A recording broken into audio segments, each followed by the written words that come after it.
सो GP का ये lecture number 2 है जीपी का, ठीक है ना।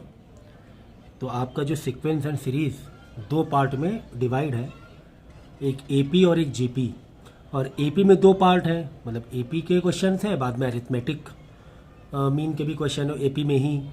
उसके बाद जीपी में भी इस तरीके से 2 पार्ट डिवाइड है, ठीक है ना। तो एपी तो मैंने करा दिया था, और जीपी जिसमें से अभी मीन वाला पार्ट रह गया है, मीन वाला पार्ट रह गया है। और जीपी का मैंने इंट्रोडक्शन लेक्चर पहले दे दिया है, जीपी का इंट्रोडक्शन लेक्चर पहले ही दे दिया है। तो यहाँ पर मैं जीपी जब करा रहा हूँ आपको, तो बेसिक आपका मतलब वो लेक्चर आपका कंप्लीट होना चाहिए, क्योंकि मैं जो भी एक्सप्लेनेशन दूंगा वो एक प्लस में ही रहेगा, है ना। प्लस में रहेगा, प्लस रहेगा मतलब वो बेसिक बार बार मैं रिपीट नहीं करूँगा। तो बेहतर है कि इससे पहले वाले लेक्चर को आप अच्छे तरीके से समझ के प्रैक्टिस करके फिर ये आगे कंटिन्यू करिएगा। सो बेसिक हो चुका है, तो क्वेश्चन नंबर 3 से हम लोग स्टार्ट करेंगे। आपको यहाँ पे देखो सीक्वेंस दिया गया है 2√2, 4 दैट डैश इज़ 128, मतलब कि जो लास्ट टर्म है 128 है, ए जो है 2 है, और तुम्हें बताना है कि विच टर्म, कि ये जो 128 है, जो आखिरी में जो आ रहा है 128, ये कौन से नंबर का टर्म है ना। जैसे पहला, first, second, third, fourth, fifth, six, seventh, वो कौन सा नंबर है, कौन सा नंबर है, मतलब तुम्हें एन पूछा गया है। तुम्हें क्या पूछा गया, एन तुम्हें बताना है। तो ये देखो इसको कैसे सॉल्व करना है, देखो बहुत इजी है। हमें मालूम है a = 2 दिया हुआ है पहला टर्म, r जो दिया हुआ है वो दिया हुआ है 2√2/2। कैसे सर, देखो r निकालने का तरीका मैंने क्या बताया था, अगर आपको बेसिक लेक्चर आपने किया हुआ है पहला वाला, आगे वाले टर्म से पहले वाले टर्म को डिवाइड करना है, 2√2/2। तो ये हमने निकाल लिया r, 2 से 2 कट जाएगा, आंसर आ जाएगा √2। ये स्टेप करने की ज़रूरत नहीं है। और लास्ट टर्म है यानी an है 128, सीधा सीधा फॉर्मूला डाल दो, n = AR पावर n-1, यही तो है फॉर्मूला, है कि नहीं है। an के नीचे 128 जो लास्ट टर्म तुम्हें दिया हुआ है इज इक्वल टू a की जगह 2, r तुम्हें √2 आ गया, तो √2 पावर r के ऊपर पावर n-1, ठीक है ना, क्योंकि n हमें नहीं पता है और n ही तो पूछा गया है, n ही तो पूछा गया है, ठीक है ना। तो देखो जब भी पावर वाला वैल्यू अननोन में हो, पावर की वैल्यू क्या हो, अननोन में हो, है ना। देखो यहाँ पे r के ऊपर सम पावर है दैट इज n। तो इसको करने का यदि इसको simplification kind of linear equation जैसा हुआ ना, कि एक वेरिएबल हमें पता करना है, एक अननोन वैल्यू पता करनी है, यहाँ पर लॉजिक लगा लिए, बाद में सिंपल लीनियर इक्वेशन आ जाएगा।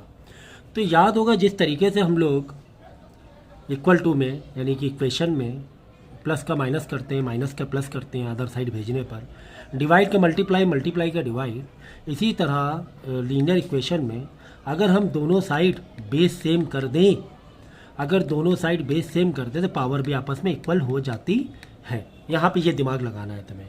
क्या दिमाग लगाओगे कि यार बेस सेम हो जाए किसी भी तरीके से, ठीक है, वही दिमाग लगाएंगे। 2 इधर भेज के 128 के पास भेज के डिवाइड करा दो, 2 इधर मल्टीप्लाई में डिवाइड होकर 64 हो जाएगा। काफ़ी बेसिक बता रहा हूँ मैं, तो इतना बताने की ज़रूरत नहीं होनी चाहिए क्लास 11-12 वालों को। अब यहाँ पे 64 है, यहाँ पर तो √2 था, तो हमने क्या किया, हमने ये क्या कि ये जो √2 है, तो √2 का मतलब ही क्या हुआ, 2 की पावर 1/2। √2 का मतलब क्या हुआ, 2 की पावर 1/2। और ये 1/2 हमने बाहर भेज दिया, ये 1/2 हमने कहाँ भेज दिया, बाहर भेज दिया। तो ये हो जाएगा n-1 whole divide by 2, n-1 whole divide by 2, ठीक है ना, समझ गए ना। तो √2 को हमने क्या किया, 2 की पावर 1/2, शक्ल बदली इसकी, क्या किया 2 की पावर 1/2, 1/2 बाहर भेज दिया, है ना, ब्रैकेट के बाहर जाके पूरे से वो 2 डिवाइड में आ जाएगा। अब देखो यहाँ पे 2 बेस है, यहाँ 64 है, चलेगा क्या, नहीं चलेगा। हमारा टारगेट क्या है कि यार बेस सेम हो जाए, पावर आपस में इक्वल हो जाएगी। तो 64 को हमने 2 की पावर 6 दिखा दिया, कोई दिक्कत है क्या, कोई दिक्कत नहीं है।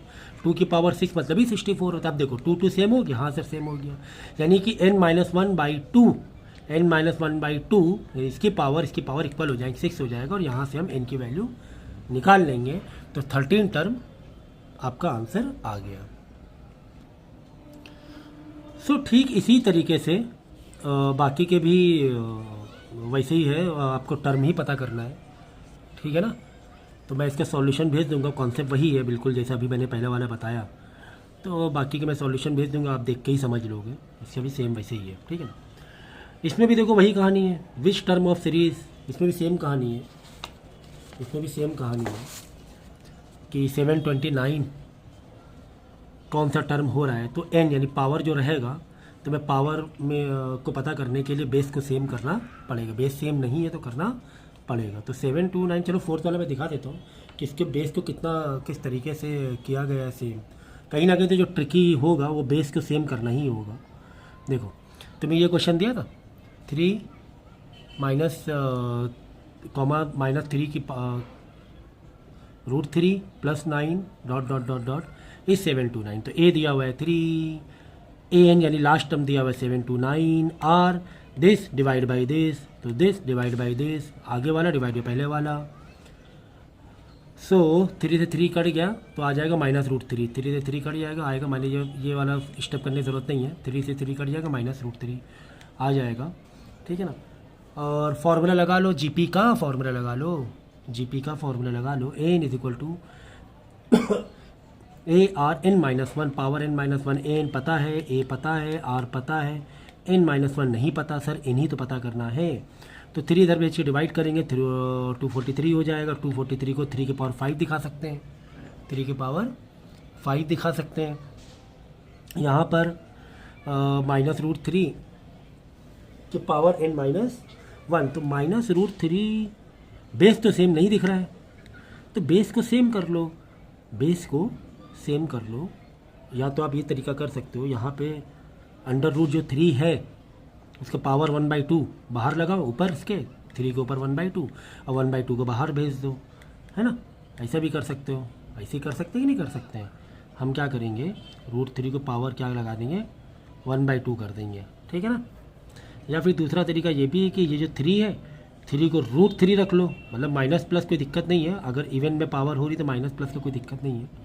√3 करेंगे और पावर 1/2 बढ़ा लेंगे, क्योंकि 1/2 से रूट कट जाएगा, वापस 3 आ जाएगा, और मतलब सॉरी पावर स्क्वायर कर लेंगे, सॉरी क्या कर लेंगे, अंडर√3, क्योंकि 3 है, 3 को हम अंडर रूट डाल रहे हो, ज़बरदस्ती अंडर रूट में डाल रहे हो, तो पावर 2 बढ़ाओ, पावर 2 बढ़ाएंगे, 2 की पावर √3 की पावर 2 और 2 बाहर मल्टीप्लाई 10 हो जाएगा। तो ऐसे भी कर सकते हो, और बाहर माइनस ले सकते हो, क्योंकि अंडर रूट में आंसर माइनस माइनस प्लस और वही आंसर रहेगा, तो माइनस में ले सकते हो। अदरवाइज़ यहाँ से भी कर सकते हो आप, क्या अंडर√3 है तो इसको 1/2 और 1/2 बाहर ले सकते हो। तो n/(10 + 1) 11 आंसर आ जाएगा, 11 टर्म आ जाएगा। तो भाई यहाँ पर ही थोड़ा बहुत जो बेस सेम करना होगा, वहाँ पर ही थोड़ा सा ट्रिकी हो सकता है ऐसे वाले क्वेश्चन में, अदरवाइज ईजी है काफ़ी, ठीक है। So actually I am not feeling well, इसलिए पढ़ाने में थोड़ी वॉइस मेरी लो आ रही होगी। ओके, सेकंड क्वेश्चन भी यही कहानी है। ये तो बहुत बड़ा नंबर है सर, इसकी पावर हम कैसे रेस करेंगे। छोटा नंबर 729 3 के ऊपर होता है, ये सब हमें थोड़ा बहुत आइडिया है ना। एक थोड़ा बेसिक पावर का, इंडिसेस का आइडिया, इसीलिए क्लास 9th में ही, मतलब 7, 8, 9 3 साल हम लोग ने एक्सपोनेंट चैप्टर पढ़ा हुआ है, इंडिसेस चैप्टर पढ़ा हुआ है, तो इतना आइडिया होना चाहिए। लेकिन हाँ, बड़े नंबर है तो बड़े नंबर का आइडिया कैसे होगा। तो बड़े नंबर का आइडिया देखो, यहाँ तक में 2 से इसको डिवाइड कर लोगे, आ जाएगा 6, 5, 5, 3, 6। ये देखो एलसीएम लेकर ही प्रॉपर 2 की पावर लगाई गई, काफ़ी लेंदी आ रहा है, तो 2 के ऊपर 16 पावर आ रही है।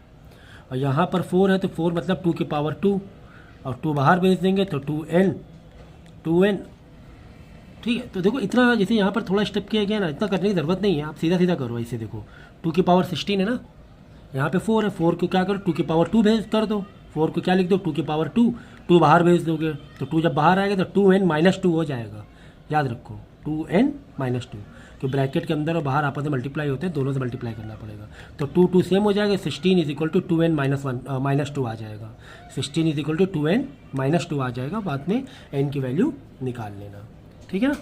तो इस तरीके से अगर पावर, जैसे नंबर बहुत बड़े हैं, नहीं पता चल पा रहा है कि क्या उसकी पावर होनी चाहिए, तो आप इस तरह एलसीएम लेके भी कर सकते हो, लॉन्ग डिवीज़न मेथड से, नॉट एलसीएम।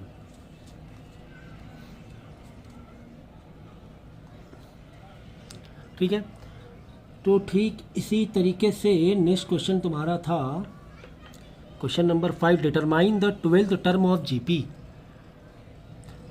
तुम्हें जीपी की 12 टर्म बताना है, whose 8th term is 192 and common ratio is 2। कितना इजी क्वेश्चन है देखो। पहले क्या करो, हमें 12 टर्म निकालना है, ठीक है ना। तो पहले क्या करो, 8th टर्म की इक्वेशन लो, वहाँ से निकाल लो ए, उसके बाद 12 टर्म निकाल लो। देखो ऐसे, देखो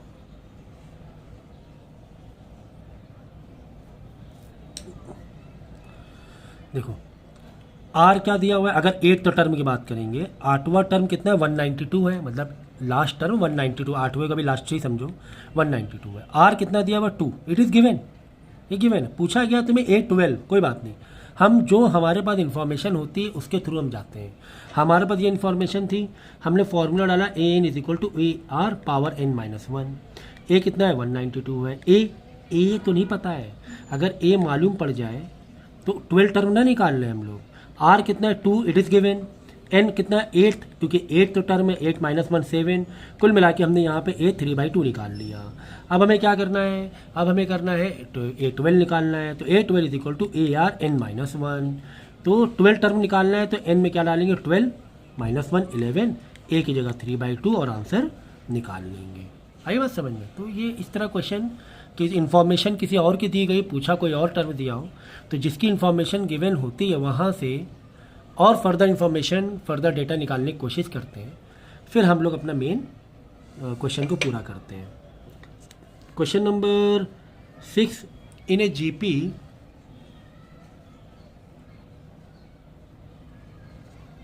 in a GP the third term is 24 and sixth term is 192। ठीक है, तीसरा टर्म 24 है, सिक्स टर्म 192 है। Find the 10th term. देखो ये पहले दो क्वेश्चन देखो कितना स्लाइट सा फर्क है, कितना छोटा सा फर्क है। पहले वाले क्वेश्चन में भी कुछ ऐसा दिख रहा था लेकिन फ़र्क है। पहले वाले क्वेश्चन में 2 इन्फॉर्मेशन दी थी, तुम्हें 8th टर्म के बारे में बताया गया था और रेशियो भी तुम्हें दिया हुआ था, तुम्हें रेशियो भी दिया हुआ था, है ना। लेकिन 6 वाले क्वेश्चन में तुम्हें आर नहीं दिया हुआ है, तुम्हें आर नहीं दिया हुआ है। लेकिन हाँ, एक अच्छा ये दिया कि तुम्हें दो टर्म बता दी गई हैं कि तीसरा टर्म ये है, 6th टर्म ये है, ये बताया गया है। लेकिन तुम्हें आर नहीं दिया हुआ, यानी तुम्हारे पास काफ़ी सारी इन्फॉर्मेशन नहीं है। जब काफ़ी सारी इन्फॉर्मेशन की दिक्कत हो और डेटा दिया हो ज़्यादा, तो हम लोग क्या करते हैं याद है, साइमल्टेनियस। अगर हम लोग लीनियर इक्वेशन की बात करेंगे तो साइमल्टेनियस के थ्रू हम लोग सॉल्व करते थे कि यार दो वेरिएबल नहीं है, चलो बाई एडिंग या बाई सब्ट्रैक्टिंग कर लो। इसी तरह यहाँ पर बाई डिवाइडिंग हम लोग करते हैं। क्यों? क्योंकि 2 जो वेरिएबल हैं यहाँ पर वो मल्टीप्लाई में है ना, मल्टीप्लाई की पोजीशन में ना वेरिएबल्स। यहाँ पर इक्वेशन का फ्रेम कैसा है, मल्टीप्लाई में। ए इंटू आर क्या मल्टीप्लाई में। तो कभी भी जब वेरिएबल तुम्हें ज़्यादा नहीं पता है और मल्टीप्लिकेशन में वेरिएबल होते हैं, तो दोनों वेरिएबल्स को, दोनों इक्वेशन को हम लोग बाई मतलब डिवाइडिंग के थ्रू सॉल्व करते हैं। जिस तरह बाई एडिंग बाई सब्ट्रैक्टिंग, यहाँ पर डिवाइडिंग के थ्रू सॉल्व किया जाता है, डिवाइड से रिड्यूस किया जाता है जब 2 वेरिएबल क्या हो, मल्टीप्लाई में हो। तो ये सब चीज़ें याद रखो बहुत ध्यान से जो मैंने कहा, ठीक है। क्योंकि ये इसके लिए नहीं बताया मैंने, जो अभी मैंने एक्सप्लेन किया है, ये किसी में भी कहीं पर भी हो सकता है कि कब बाई डिवाइडिंग सॉल्व करेंगे, कब बाई एडिंग और सब्ट्रैक्टिंग साइमल्टेनियस वे से सॉल्व करेंगे। तो कभी भी जब वेरिएबल मल्टीप्लाई में होते हैं तो बाई डिवाइडिंग करते हैं, प्लस माइनस में तो बाई एडिंग और बाई सब्ट्रैक्टिंग तरीके से सॉल्व कर सकते हैं, ठीक है। तो चलो A3 तुम्हें दिया 24, क्योंकि थर्ड टर्म तुम्हें 24 दिया हुआ है, 6th टर्म 192 दिया हुआ है। अगर इसी को हम इक्वेशन में कन्वर्ट करें, A3 is equal to AR power क्या रखेंगे, n माइनस 1, 3 माइनस 1 मतलब 2। अगर तीसरा टर्म है तो AR2, 6th टर्म है तो AR5, है ना। तो A3 is equal to AR2, A6 is equal to AR5, ठीक है। और A3 तुम्हें दिया हुआ 24, A6 तुम्हें दिया 192, तो बस दोनों डिवाइड कर लो। AR5 एक टर्म से दूसरी टर्म डिवाइड कर लो, AR5 डिवाइड बाई AR2, समझ गया ना। AR2 कहाँ से आया, A3, AR5 कहाँ से आया, A6, छठा टर्म मतलब AR5, थर्ड टर्म मतलब AR2, है ना। दोनों एक दूसरे डिवाइड कर लेंगे। AR5 के सामने AR5 वाली इन्फॉर्मेशन डालना, क्यों? क्योंकि तुम्हें दिया हुआ है 6th टर्म 192। AR2 के सामने AR2 वाली इन्फॉर्मेशन डालना, क्योंकि तुम्हें थर्ड टर्म दिया हुआ है कि ये 24 है। तो AR5 divide by AR2 is equal to 192 divide by 24। यहाँ पर वन साइड डिवाइड कर रहे हो, वहीं इक्वल टू में भी उसके सामने उसके जो भी आंसर दिए हुए हैं, जो भी तुम्हें डेटा दिया हुआ है उसके सामने उसको एक दूसरे को डिवाइड करना है ना। तो AR5 इज इक्वल टू 192, नीचे अपॉन में AR2 इज इक्वल टू 24। तो ये AR5 क्यों है ये सब बताने की ज़रूरत नहीं होनी चाहिए, क्योंकि बेसिक लेक्चर आप लोग कर चुके हो कि 6th टर्म है मतलब AR5, 3rd टर्म है मतलब AR2। तो इससे फ़ायदा क्या होगा, इससे फ़ायदा ए से तो कट गया, टेंशन तो मेरी खत्म हो गई यहीं पर, ए से कट गया, एक वेरिएबल तो गायब। इधर रिड्यूस किया तो इधर 24/8 आ जाएगा, इधर R2 है, ऊपर R5 है, ऊपर बचेगा R3, तो R3 is equal to 8, R is equal to 2 आ जाएगा। ठीक है ना, ये आ गया R। अब निकालना क्या था, तुम्हें निकालना था एक्चुअल में, तुम्हें निकालना था 10th टर्म। अब तुम्हें R तो मालूम पड़ गया ना, R मालूम पड़ गया, 10th टर्म निकाल लो, AR9 निकाल लो, AR9 निकाल लो। ठीक है ना, तो सर A भी तो नहीं है, तो कोई बात नहीं, तुम्हें R मालूम पड़ गया है ना, R मालूम पड़ गया तो A निकाल लो, चाहे तुम 3rd टर्म से निकाल लो, चाहे तुम 6th टर्म से निकाल लो। तुम्हें 3rd टर्म से निकाल ले रहा हूँ, AR2 इज इक्वल 24, ये दिया था ना, 3rd term is equal to 24, AR3 is equal 24। ठीक है ना, A3 इज इक्वल टू 24, तो AR2 is equal to 24। R कितना 2 आ गया, तो वैल्यू को सब्स्टिट्यूट करो और यहाँ पर A निकल गया 6। अब क्या निकालना है, अब तुम्हें A10 निकालना है, A10 मतलब AR9, A10 मतलब AR9। तुम्हें A भी मालूम पड़ गया है और तुम्हें R भी पता चल गया है।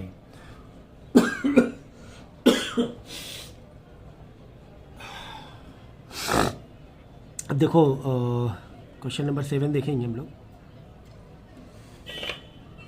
काफ़ी जुगाड़ से पढ़ा रहा हूँ मैं इधर मुंबई में, एक कप विप लगा के मोबाइल है ना चिपकाया हुआ है, क्योंकि एडजस्ट भी करना है ना, जूम बार बार जूम करेंगे तो मोबाइल फिर दिक्कत होगी। तो मोबाइल के थोड़ा मैंने ऊपर लिफ्ट कर लिया है, जिससे कि मोबाइल के डेटा जो तुम्हें है ना टेस्ट है ना वो लार्ज दिखाई दे, नहीं तो बार बार जूम इन जूम आउट करना पड़ता।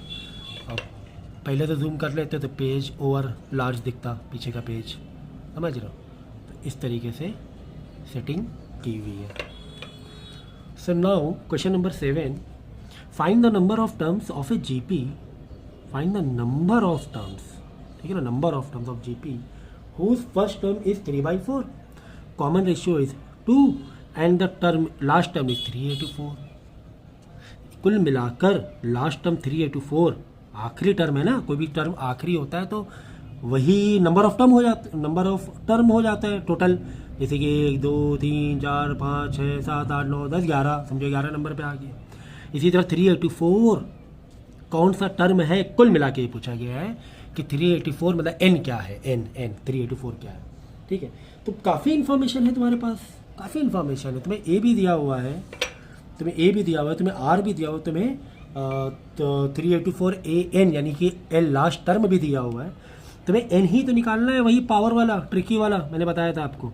ठीक है ना, सो देख लो, फर्स्ट टर्म है 3/4, कॉमन रेशियो 2 है, दे फॉर्मूला डाल दिया मैंने, क्या AL is equal to AN is equal to ARn-1। AN कितना 3/4, लास्ट टर्म 3/4 दिया हुआ, A 3/4 दिया हुआ है, R तुम्हें 2 दिया हुआ है, n-1 वही तो पता करना है। तो यहाँ पर तुमने क्या किया, 3/4 को इधर भेजा, सिंप्लीफाई किया, 2 बेस कॉमन कर दिया, बेस कॉमन करना ज़रूरी है, तभी पावर आपस में इक्वेट हो जाएंगी और n का आंसर निकल आएगा। तो ये क्वेश्चन किया हुआ है तो बार बार बताने की ज़रूरत नहीं है बताने की। अब देखो ये क्वेश्चन बहुत इजी है, ये आपको पता है, जब 3 टर्म वाले हों और तुम्हें पता करना है कोई भी टर्म तो बड़ा इजी होता है। ठीक है ना, इसका एक फॉर्मूला है ना, B² is equal to A into C, बीच वाले टर्म का square is equal to A into C.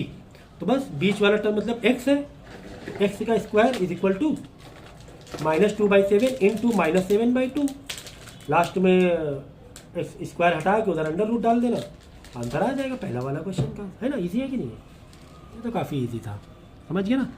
x² is equal to यानी ये b का स्क्वायर, बीच वाले टर्म का, ये पहले लेक्चर में सब एक्सप्लेन किया हुआ है।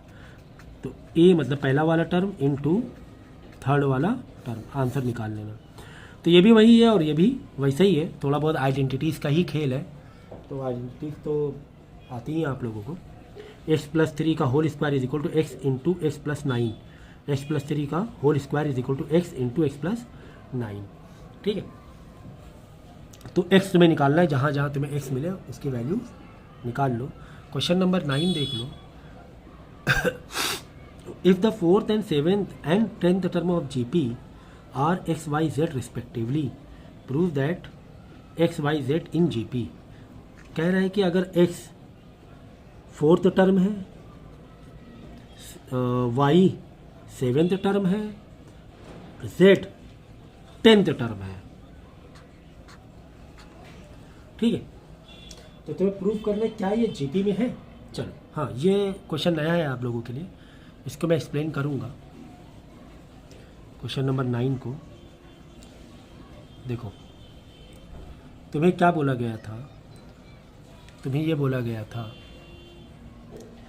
कि x वाला जो है वो 4th टर्म है, एक्स वाई जेड ना, तो A X is equal to AR3, सही है ना। बोला है ना कि तुम्हारा जो 4th टर्म है दैट इज x, ये बहुत बताया गया, यानी x is equal to AR3, 4th term मतलब AR3। इसी तरह y is equal to AR6, क्यों 7th टर्म है, r के ऊपर जो पावर होती है उसके आगे वाली टर्म होती है।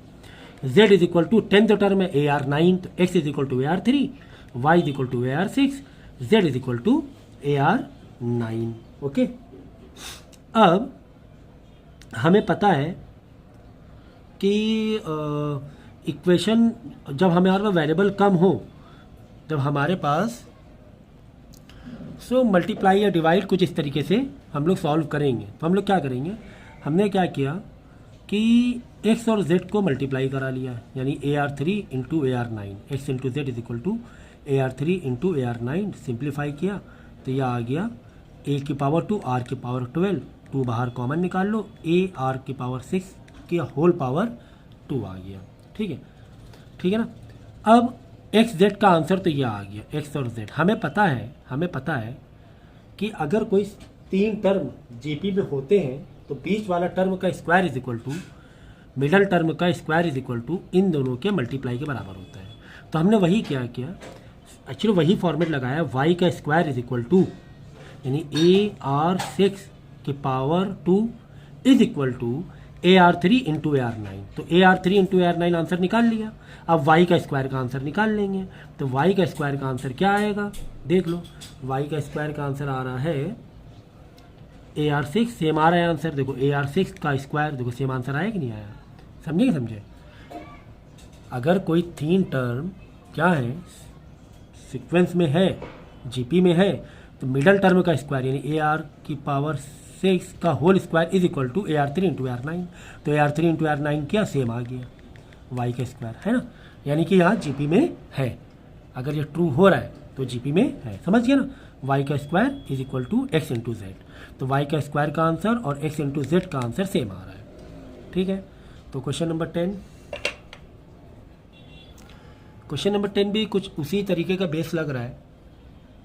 The 5th, 8th and 11th term of GP R p, q and s respectively, show that q square is equal to p into s, ये शो करना है। ठीक है, q square is equal to p into s, same चीज़ है। तो q square मतलब 8th term, मतलब AR की power 7 is equal to 5th term 11th term. 5th term मतलब AR4 इंटू AR10। देखो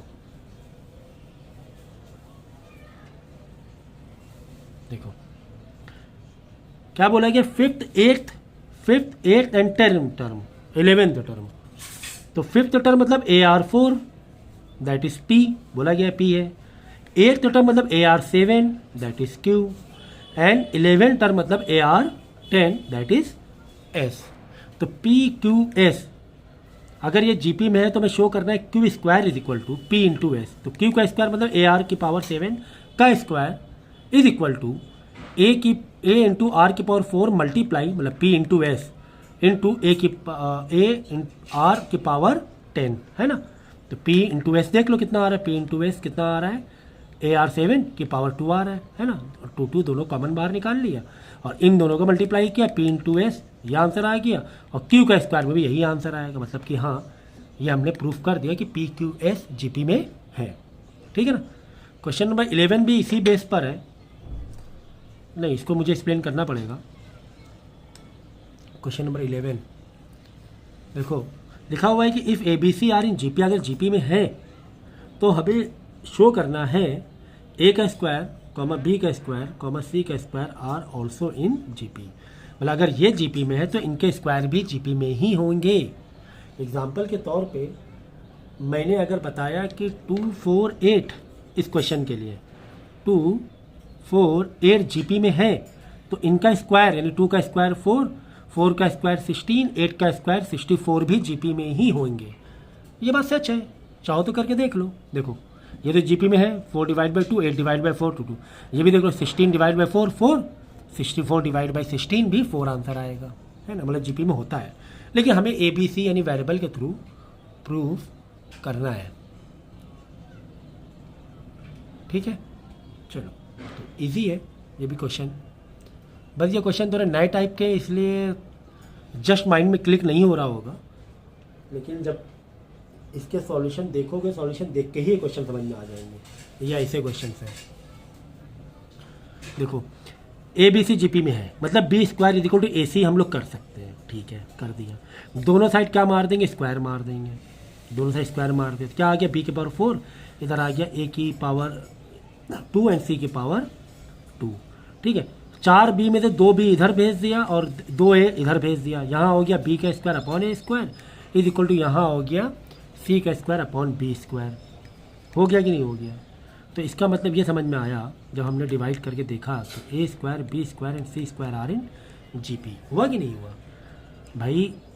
जीपी के लिए क्या होना चाहिए, आगे वाला डिवाइड बाई पीछे वाला, है ना। आगे की term divide by previous term.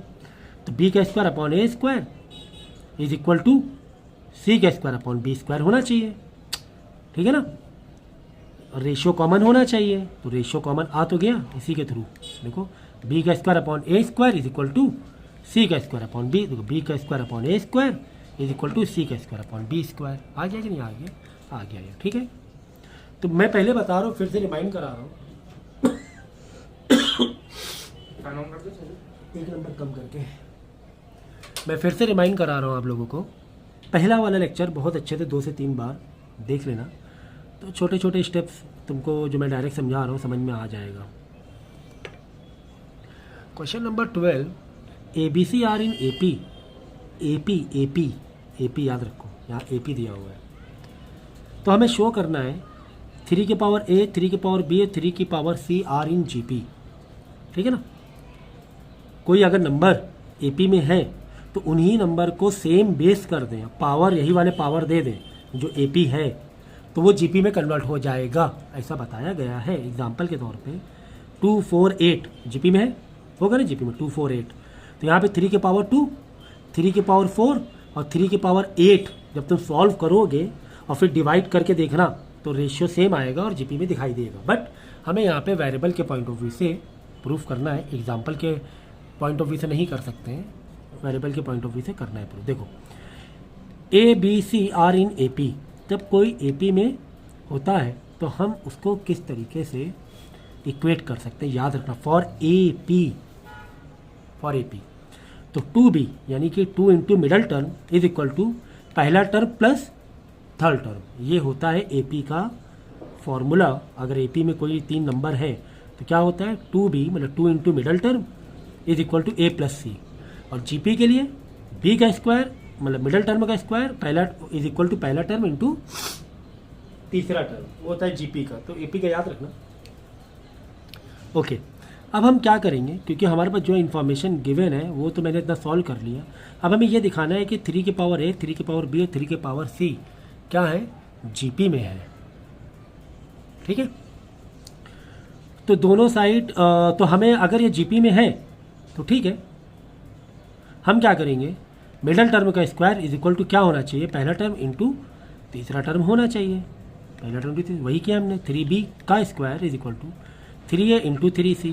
Okay, तो 3 की power 2b is equal to 3 base same है, पावर आपस में प्लस हो गए, a प्लस सी हो गया। याद रखना क्या, अगर बेस सेम है तो पावर आपस में इक्वेट हो जाती है, यानी 2b is equal to a plus C. आ तो गया 2b is equal to a plus C, आया कि नहीं आया, बस प्रूफ हो गया, है ना। तो क्वेश्चन देखने थे क्योंकि नए हैं ना, और अभी इस टाइप के क्वेश्चन ज़्यादा किए नहीं है, लेकिन वो होते ईजी हैं। जब 3-4 बार ऐसे जब सॉल्यूशन भी देखोगे तो भी काफ़ी हद तक के समझ में आ जाएगा कि इसको कैसे सॉल्व किया है। Question number 13, if A B C are in A P then show that, हमें शो करना है अगर ए बी सी ए पी में है तो सेम फॉर्मेट सेम रहेगा। 10 की पावर समथिंग एंड 10 की पावर समथिंग एंड 10 की power something are in G P. अगर ये ए पी में है तो इस बेस 10 लेकर उन्हीं में कुछ रिलेशन दिया हुआ है, तो वो रिलेशन से भी जो भी नंबर निकलेंगे वो जी पी में हो जाएंगे। Same A B C A P में है तो ए बी सी ए पी के ही थ्रू हम लोग चलेंगे, वहीं से स्टार्टअप लेंगे। क्या 2b is equal to A plus c, क्योंकि ए पी में था, फिर हम लोग क्या करेंगे, क्योंकि देखो कि ज़रा यहाँ पर कहीं ना कहीं से पावर जो तुम्हें दी हुई है 10 की पावर ax प्लस 10 कुछ इस तरीके से दिया हुआ है, तो हम लोग फ्रेम करने की कोशिश करेंगे कि वहाँ तक पहुँचें। हमने क्या किया, दोनों साइड x से मल्टीप्लाई कर लिया, ठीक है ना, तो 2bx हो गया, यहाँ पे x प्लस cx। तो मैंने ये आपको पता होना चाहिए कि अगर कोई भी छेड़छाड़ करना होता है हमें एक इक्वेशन में, हर टर्म में छेड़खानी करनी होती है, तो इसमें x से मल्टीप्लाई किया तो इसमें और इसमें भी x से मल्टीप्लाई करना पड़ेगा। यहाँ पे प्लस 20 किया तो इधर प्लस 20 करना पड़ेगा। 2 कॉमन बाहर निकाल लो, यहाँ पे ax प्लस सी एक्स 20 हो गया तो x प्लस 10 अलग कर लो, प्लस सी एक्स प्लस 10 अलग कर लो, है ना, अलग अलग कर सकते हैं, कोई दिक्कत नहीं है। अब यहाँ पर 10 के ये जितना भी नंबर है इधर भी 10 के ऊपर पावर दे दो, इधर भी 10 के ऊपर चढ़ा दो। देखो कितना मतलब एक ज़बरदस्त एक कॉन्सेप्ट है ये कि इक्वेशन वाले जो इक्वेशन होती है उसमें कोई भी हम छेड़खानी कर सकते हैं, मेकअप करते आ रहे हैं। शर्त यही है कि जितने भी टर्म्स है सब में करना पड़ेगा। तो यहाँ पर 10 के ऊपर जो भी था सब पावर में चढ़ा दिया, तो इधर भी 10 के ऊपर जो भी है सबको पावर में चढ़ा देंगे हम लोग, है ना। हमने बिल्कुल बैलेंस किया हुआ है, जो छेड़खानी इधर की वही छेड़खानी इधर। अब हम लोग क्या करेंगे, 10 की पावर 2bx प्लस 10 है, यहाँ पर बीच में क्या है, पावर प्लस है, पावर में प्लस है, तो 10 यहाँ पे 10 का बेस अलग कर देंगे, अब बीच में मल्टीप्लाई ले लेंगे, बेस सेम, पावर वापस प्लस हो जाएगी, है ना। ये स्टेप समझ में आया, इंडिसेस पक्का होना चाहिए, ठीक है। तो अब यहाँ पर हमें पता है कि जो भी पावर है इंटू 2 है, इंटू 2 है ना, और यहाँ पर हमें मालूम है जो भी पावर है वो मल्टीप्लाई में है, ठीक है ना। तो हमने क्या किया, दोनों साइड 10ax प्लस 10 से डिवाइड कर दिया, ठीक है, डिवाइड कर दिया। तो यहाँ पे कितना आ जाएगा,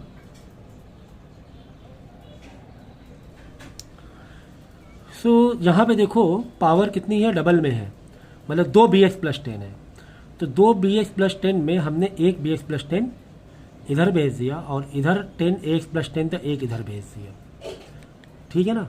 समझे कि नहीं समझे, यहाँ पर 10 के पावर 2 समथिंग है, मतलब डबल है, ठीक है ना, यही जो पूरा है ये डबल है। हमने एक को इधर नीचे डिवाइड में भेज दिया, इधर x प्लस 10 को इधर इसके नीचे डिवाइड में भेज दिया, ठीक है। ये आंसर आ गया 10bx plus 10 divide by 10x plus 10 is equal to 10cx plus 10 divide by, तो यहाँ पर देखो हमने प्रूफ कर दिया, hence this are in GP, ये आ गया ना। अब इसके हिसाब से अगर तुम रेशियो वाला कॉन्सेप्ट लगाओ, this divide by this equal होना चाहिए दिस डिवाइड बाई दिस, यही तो होता है अगर जीपी में है, this divide by this equal to this, तो वही बात हो गई। देखो this divide by this divide by this equal to this cx वाला डिवाइड बाई दिस, आया कि नहीं आया। तो ये शक्ल दिखने लगी, मतलब हाँ ये तो जीपी में है। ओके, समझ में आ गया। देखेंगे आज 15 तक के करेंगे क्वेश्चन।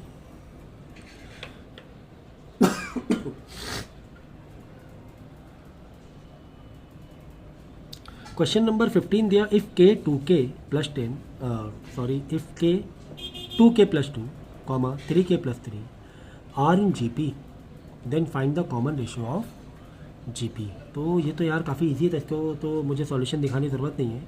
क्या करो, दिस इसका स्क्वायर 2k प्लस 2 का square is equal to k into 3k plus 3 कर देना, एक क्वाड्रेटिक इक्वेशन बनकर आ जाएगी और k को निकाल लेना, ठीक है ना। मिडल टर्म का square is equal to k पहला टर्म मल्टीप्लाई थर्ड टर्म, ये तो पता ही है आपको। चलो क्वेश्चन नंबर 14 रह गया था क्या, 14 रह गया था। If a and a square plus 2 and a 3 plus 10 are in G P then the find the value of a. Same चीज़ इसमें भी करना है। मिडल टर्म का square is equal to a into third term और फिर ए की value देखना, हो सकता है क्वाड्रेटिक बन जाए तो क्वाड्रेटिक से भी सॉल्व कर सकते हैं। Question number 16, the first and second term of G P R this and this.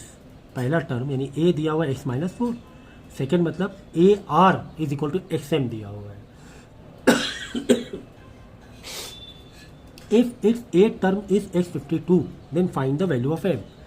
पहले जो क्वेश्चन थे शुरुआत के वो इसी बेस के थे, बस इसमें ये है कि थोड़ा सा वेरिएबल में दिया हुआ है, उसमें नंबर में दिया था शुरुआत के क्वेश्चन में। तो तुम्हें 8th टर्म दिया हुआ है। 8th टर्म का मतलब क्या हुआ? 8th टर्म मतलब हुआ AR7।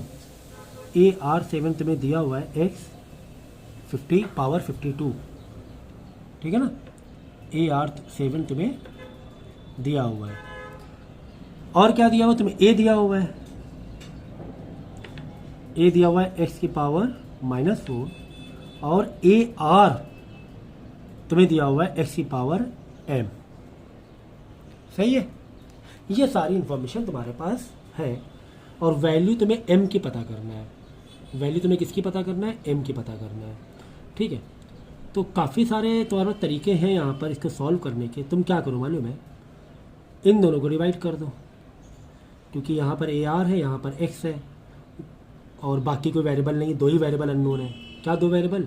एक ए और एक आर। एक्स तो और ए भी, ए है, एक्स है और आर है, तो ए तो कट जाएगा।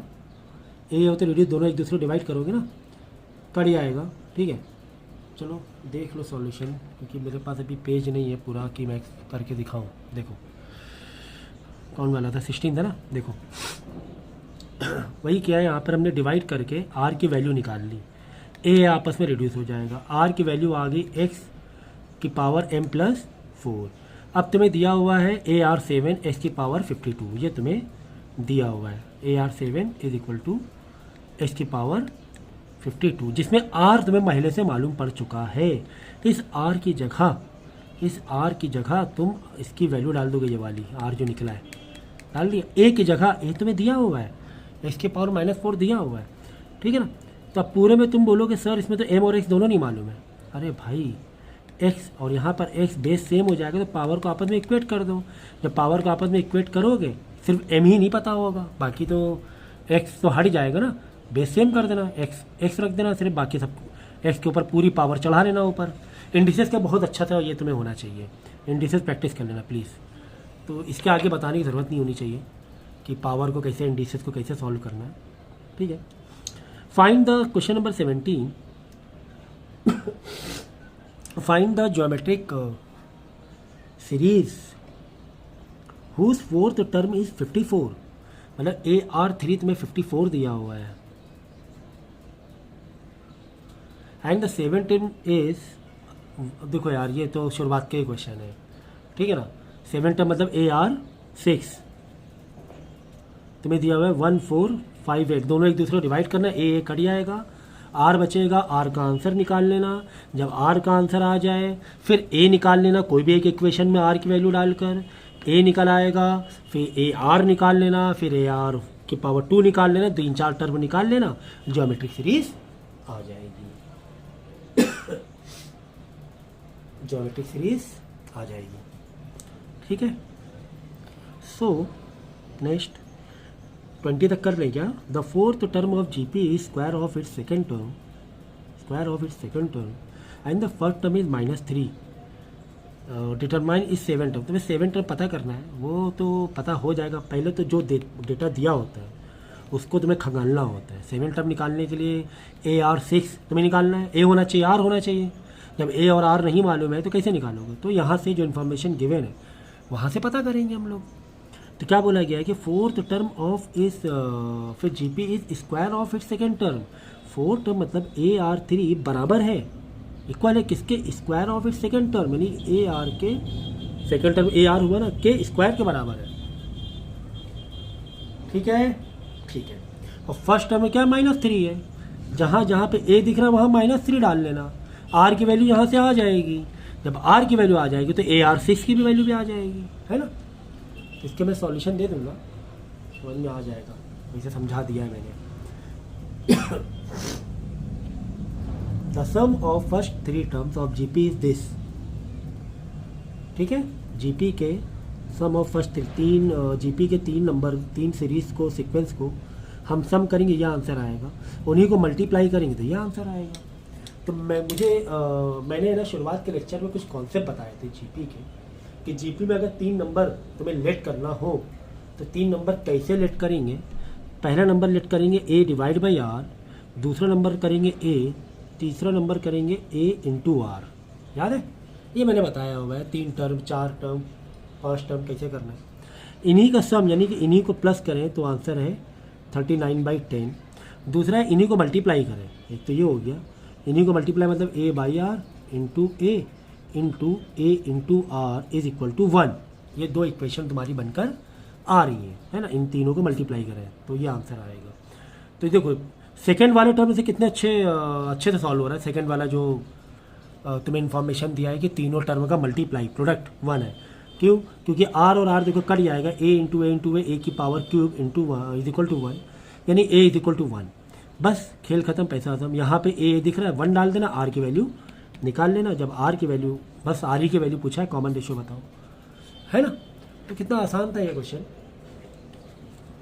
लास्ट क्वेश्चन कर लेते हैं, उसके बाद बाकी के जो 12-13 क्वेश्चन रह जाएंगे वो अगले लेक्चर में हम लोग करेंगे। 3 terms are in AP, 3 numbers हैं एपी में, वो एपी में, और उनका सम क्या है 15 है। तो एपी का अगर याद हो आप लोगों को, मैंने बताया था कि 3 नंबर लेट करना है।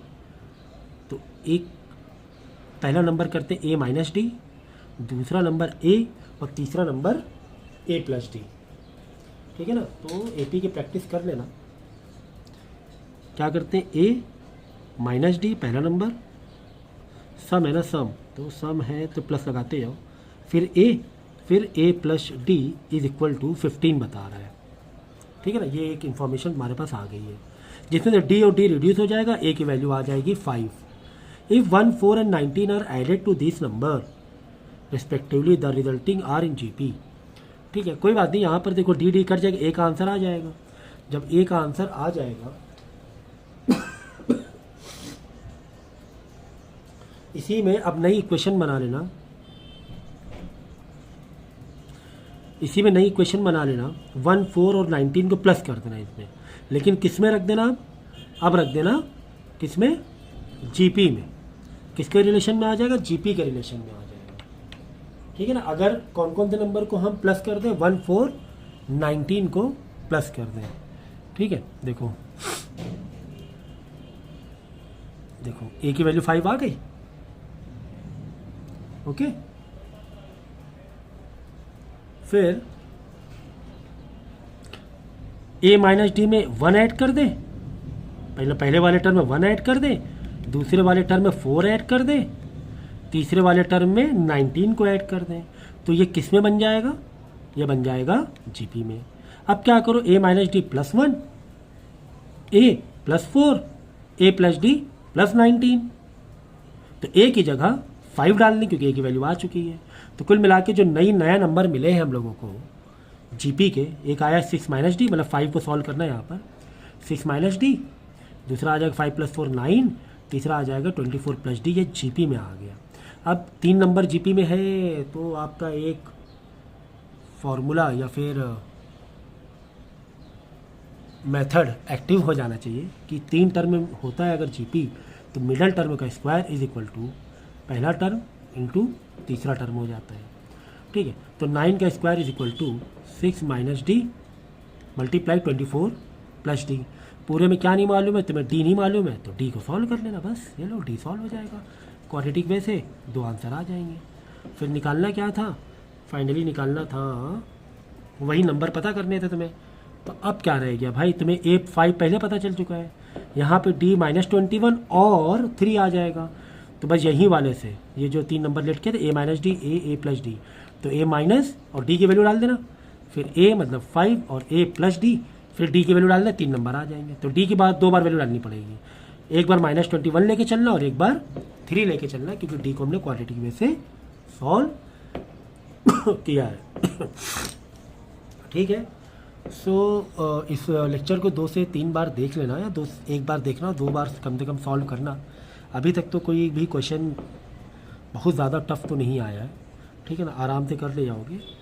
और इस एक्सरसाइज के 12-13 क्वेश्चन और बचे हैं, वो नेक्स्ट लेक्चर में हम लोग करेंगे।